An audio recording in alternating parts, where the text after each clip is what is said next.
Hi, this is Cass from Aussie Cass Plays, and welcome back to the royal generation of my Medieval Legacy Challenge. I'm letting them try for baby again, you guys. I just thought I'd pause it to show you the evidence. It's definitely going to be a royal baby. I mean, as if there was any doubt, but you know, they're both having fun. And then he's planning a nap. It is the autumnal equinox. I'm trying to get the kids to bed. I think technically she's asleep on the floor, and she's asleep on the floor definitely, but also I was like, I'm not going to disturb them. They're sleeping. It's fine. So she's going to bed, and I've got Desiree down here resuming a meal that somebody had started cooking. I don't know who, but I figured she might as well finish it off. So because it's the autumnal equinox, I want to actually have, once he's finished doing what he's doing, oh buddy, he's sleepy. Well, that's unfortunate. I want to have him invite over the head of the Order of the Watcher, because Benedict is coming to be the ambassador for the Fae, and there's that awkward little problem we've got of the fact that Benedict is the child of an oathbreaker to the church. So I kind of want to get that done.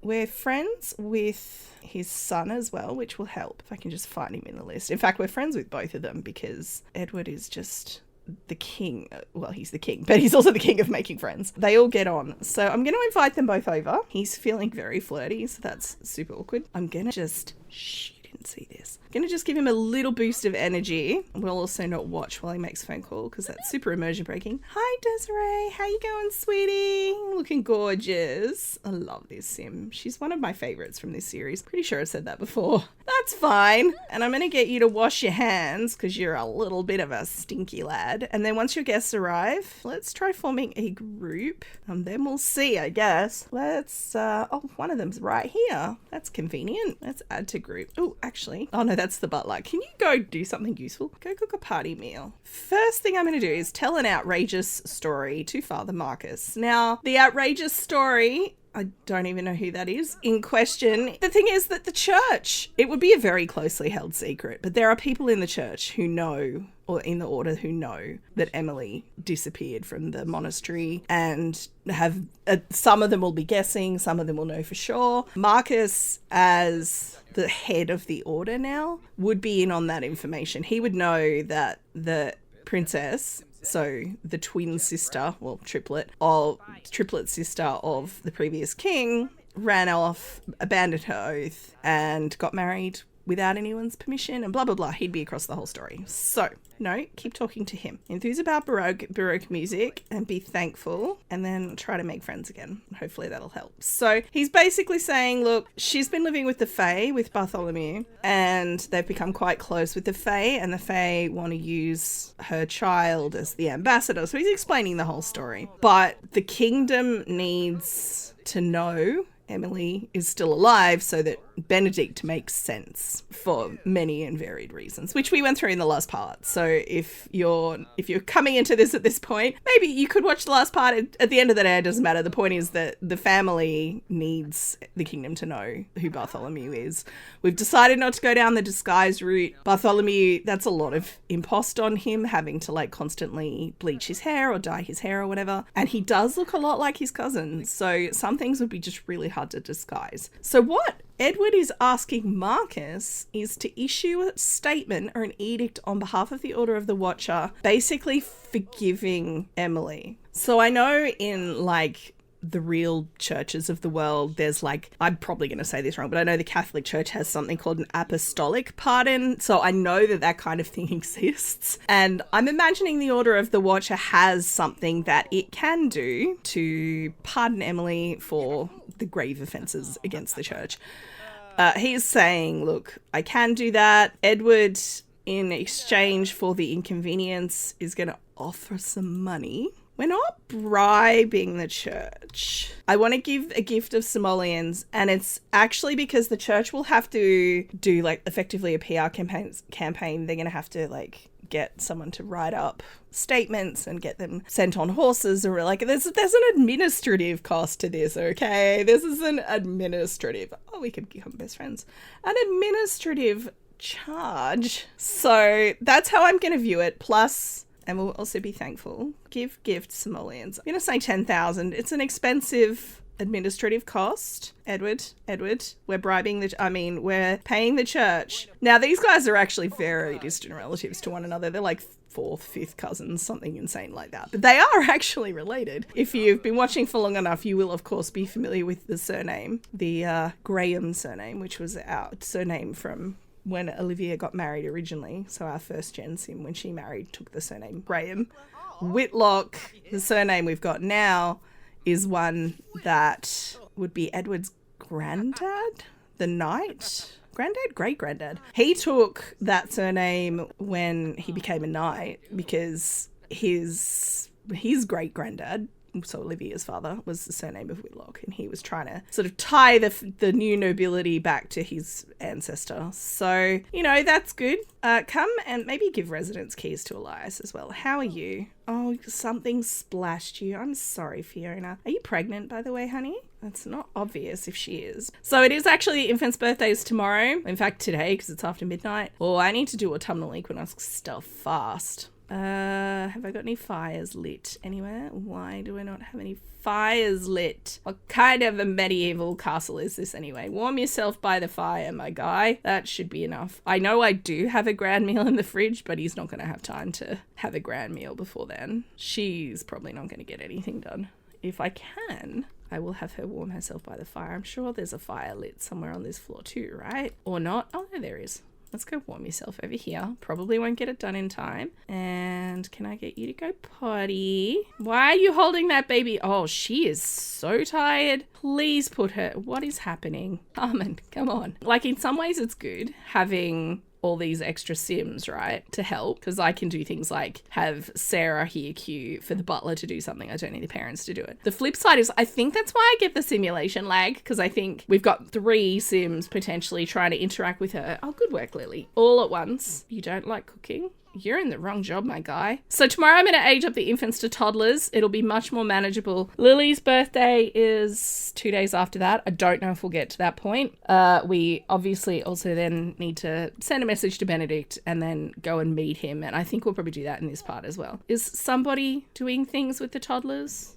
Or the infants? Infant babies, oh my lord. Why in there? Why? Are you giving her a nap in the bathroom, Carmen? I mean, okay, whatever. Peace in our time. It's like, oh no, is she waking up? No, it's fine. We're fine, guys. I spoke too soon! That literally happened as soon as I pushed pause on the recording. Why? Sarah, why? Alright, second time lucky on the woohoo. She's definitely pregnant now. I thank you for confirming with the animation, sweetie. I'd figured it out from the bladder decrease. She probably has a pretty solid idea pretty early too, I would think, because she's been through this rodeo a couple times now. I'm obviously not going to have her take a pregnancy test. She can throw up though, so that she's feeling sick. All right, what have we got here? We've got 2 awake infants that I really, really would like to age up because then I can control them a little more easily. How are they both? Let's just make sure they're both fed. So the butler just came in and stole Sarah, which is hilarious. She can't possibly be tired again. Apparently we're still putting her to bed though. She's just gassy, my guy. She's all right. She's just, yeah, she's fine now. And how dare you put her down? You don't understand the indignity. She's not tired, Barrow. I mean, she's a bit tired, to be fair. But I'm going to age these 2 up because I just cannot handle it anymore. So we're going to start with Rhea, who is the older of the 2 twins. She doesn't need a nap. What are you doing? Look, I get it. She's adorable. I would also want to give her a cuddle. But give me the baby. Okay, so she was wiggly. Clingy? Does Clingy go to wiggly? I feel like that's the opposite. Inquisitive, yes. That's a perfect fit. Now, she had straight hair. We have to bear that in mind. Her sister has curls. So we have to remember when I'm doing the makeover. I say we, like it's your guys' problem. It's entirely my problem. So we're going to age up the other baby. Woo! Now, she was calm. See, for her, I could see clingy. I can't remember what Lily's actual trait is. I know she's got a hot mess of other traits. You know what? We deserve a treat. I've earned it, you guys. I'm actually going to give her independent. Ooh, that hair, though. All right, we're acquiring the movement skill for both of them. If you guys could clean up, that would be great. So she's immediately come in and found a saucepan in the 3rd floor bathroom for reasons I don't understand. I'm going to jump into Cass and give them both makeovers. I will show you what they look like before I start though. Look Look how cute Rhea is. That's actually the hair she aged up with. I'm not mad about that, to be honest. Sarah's missing her curls. But yeah, all right. Well, I'm going to give them makeovers. In theory, I'd say quickly, but let's be real, it's me. So I'll get back to you soon. All right, you guys, in the interest of timeliness, I've only given them one outfit for each category, but how beautiful is Rhea? She has the sweetest little face I have ever seen on a toddler, I think. I'm putting it out there. I think she's adorable. So I'll quickly run through her outfits. Now, this is actually her formal wear. Like I said to you guys, green is kind of the color her mother has chosen for her because green is her mother's favorite color. So she's kind of pouring that all in on Rhea at the moment. And I didn't do swimwear, just ignore that. Rhea is a sweet little thing and she's like, sure, I'll wear green. I don't mind. I mean, she's a toddler, right? Now, here's her sister. I actually love this hair for her. I love the way it frames her face. She's got like a stronger face, more like her dad's, I think. But look at it. How adorable are those bangs? So cute. So for some reason we're starting with winter wear. I've mostly put her in blues. Honestly, it's not because I think toddlers only would wear one color. It's because in the interest of me being able to pick which kid, although the hairs also do help. As they get older, you'll notice I'll probably give them quite distinct hairs and colors because I want to be able to tell them apart down here quickly, especially if we're going to keep having girls with red hair. If we have 5 girls with red hair, it's going to get very hard for me and you guys are going to watch my slow disintegration into madness. Oh wait, I didn't realize I chose the same dress twice there because I did this piecemeal. Let's change this to another one because I think it works better as ooh, that fabric though. I think this works better for summer wear just because it is the lightest of the gowns looking. Oh, and I forgot to put gloves on you, sweetie. Not that you're going to be going outside, let's be real. I will see you guys back in live mode. So I spent a bit of time pondering the best way to handle the twins because they were too big for the tiny little room they were in. And this room that was here, this little L-shaped room, was the nanny's room. Carmen actually turns out I hadn't assigned her the bed, so it was still assigned to Gloria, who's no longer with us. So what I thought they would do is knock down the wall between the two and give the twins a bigger space that combines bed and play area. Now, I feel like Lily in the smaller bedroom probably wouldn't be particularly happy with this. She's getting to an age where maybe she's a little bit jealous and is starting to realize that she's, you know, the most important toddler in the castle. Having competition from 2 adorable little extra toddlers is probably a little bit upsetting to her. Oh, look, they're doing flashcards. They are so cute. I love them so much. But this is a little more under control now. I feel a little bit better. Oh, the other thing is, even though I'm probably, well, I will be aging Lily up in a couple of days. Her birthday's on Sunday. I decided to buy extra toys for these two because, again, I didn't think Lily would share. She would have a very strong sense of her self-importance, and while she does have more Bluffy style toys than she can use, I don't think she'd be willing to give any of them up. My intent, I think, is once she's a child and the baby that the Queen is pregnant with is born, I'm probably going to move this baby into Lily's current room, and I'm going to move Lily down either into this room or into this room. I've had to do a bit of juggling, as you can see, when we've got this many Sims in the house, because we've got a bedroom here for Desiree, the nanny's down there, but then I've also got the servants' quarters, which has got the butler, Poppy, and James, who is our head knight of the household. Dance floor feelings from feeling enamored. Aww, she's so cute. Oh, no, we don't. Princesses don't play in toilets, darling. Oh, sure, you could like cross-stitching. Now, I do want Edward, in the meantime, to go visit his cousin. So I'm going to get him to go to the bathroom, and then I'm going to take him out to go visit Benedict, and hopefully the household doesn't fall apart while I'm gone. By the way, I forgot to mention Felix is now a young adult. I gave him a cute little, very manicured beard. Gabriel, he's like a couple of days away from being an elder, which is devastating to me, but I've changed his hair finally and given him a beard. And who's the other one I wanted to find? I wanted to find James. Oh no, not James, Henry. Or they do not get on. That's really interesting. So Henry is now a teen. Cute guy. He's got the lazy trait, so I don't know if that's what's causing this. He's also very interested in dogs and is very interested in like breeding hounds and stuff. War hounds for the war, probably, I expect, is his interest, but he just doesn't want to do anything physically. Also, Felix, despite the fact he gets sore and fatigued really easily from exercise due to all of his health issues, he's starting to buff up a little bit, you guys. Still very thin, but yes. Anyway, James, let's go. All right, you guys, the king and his faithful knight, who's not in his night get up, but also it's cold and I don't want him to freeze. Whoa, Destiny, hello?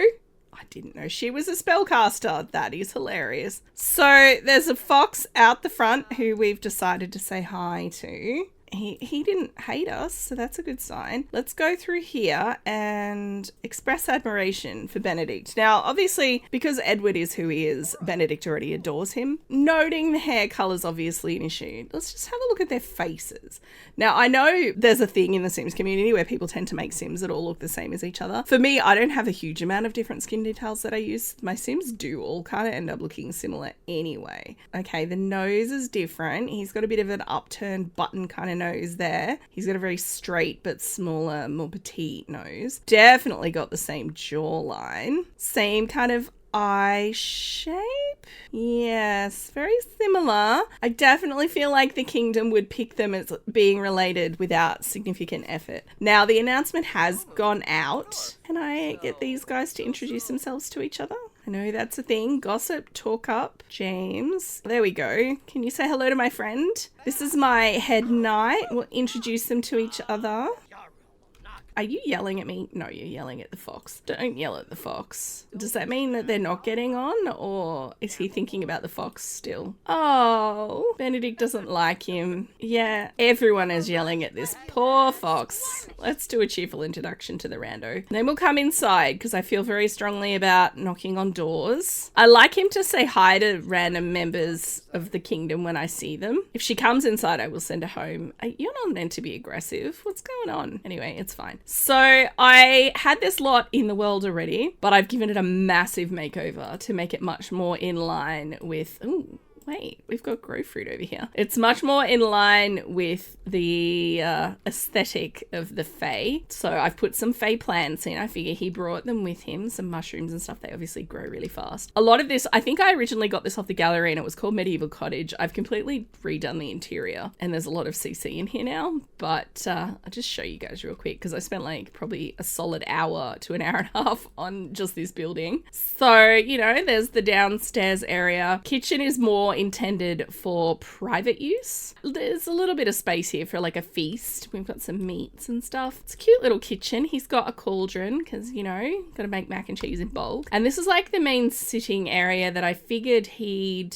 be interested in. Like, this is where he'd entertain. He is here as an ambassador. He needs to entertain. But the like huge amounts of plants and all that kind of thing, the more brightly colored wall hangings than is typical for the medieval kingdom. I usually use vampire ones or CC versions of the vampire ones like that, but this is from like movie day stuff or something. But I was like, the art style's a bit more modern, but the colors definitely work for him. So I'm gonna get them to sit together up here. We're partly here to welcome him to the kingdom and kind of get to know him and whatever, but it's also partly because now the negotiation process for the specifics of the Fae involvement in the war begins, right? So talking to him, let's flatter him. Aww, and offer a listening ear. Why are you sad, buddy? He's probably homesick. He grew up in the forest and he hasn't really been out of the forest. Arya didn't want to send a Fae to be the ambassador because it's far too boring for most Fae and most Fae are not that responsible. So she wanted to send